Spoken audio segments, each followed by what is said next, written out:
ইসরায়েলের উত্তরাঞ্চল লক্ষ্য করে প্রায় ১০০ রকেট ছুঁড়েছে লেবাননের সশস্ত্র সংগঠন হিজবুল্লাহ। ছোড়া হয়েছে অ্যান্টি ট্যাঙ্ক গাইডেড মিসাইলও। এতে এক রিজার্ভ সেনা আহত হয়ে হাসপাতালে ভর্তি হয়েছেন অনেকে। জবাবে লেবাননে হিজবুল্লাহর বিভিন্ন স্থাপনায় হামলা চালিয়েছে। এক বিবৃতিতে এই তথ্য জানিয়েছে ইসরায়েলের সামরিক বাহিনী। গাজায় আগ্রাসন শুরুর পর থেকে হামলা পাল্টা হামলায় উত্তপ্ত লেবানন ইসরায়েল সীমান্ত। হামলা আর হুমকি ধামকিতে তৈরি হয়েছে সর্বাত্মক যুদ্ধের পরিস্থিতিও। ৯ মাস আগে ইসরায়েলি ভূখণ্ডে হামাসের হামলার পর থেকে গাজায় প্রতিশোধমূলক নির্বিচার হামলা চালিয়ে যাচ্ছে ইসরায়েল। এই সংঘাত শুরুর পর ফিলিস্তিনিদের সঙ্গে একাত্মতা প্রকাশ করে লেবানন ইসরায়েল সীমান্তে হামলা শুরু করে সশস্ত্র সংগঠন হিজবুল্লাহ। সাম্প্রতিক সময়ে হিজবুল্লাহ ও ইসরায়েলি বাহিনীর মধ্যে সংঘাতের মাত্রা বেড়েছে। প্রায় প্রতিদিনই সীমান্তের দুই পাশ থেকে হামলার খবর পাওয়া যাচ্ছে। এদিকে ইসরায়েলি সামরিক বাহিনী জানিয়েছে তারা দক্ষিণ লেবাননে হিজবুল্লাহর বেশ কয়েকটি লক্ষ্যবস্তুতে হামলা চালিয়েছে।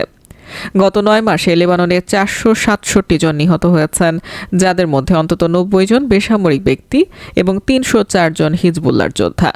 ইসরায়েলি কর্তৃপক্ষ জানিয়েছে অন্তত ১৫ ইসরায়েলি সেনা ও ১১ বেসামরিক ব্যক্তি এই সব হামলায় নিহত হয়েছেন।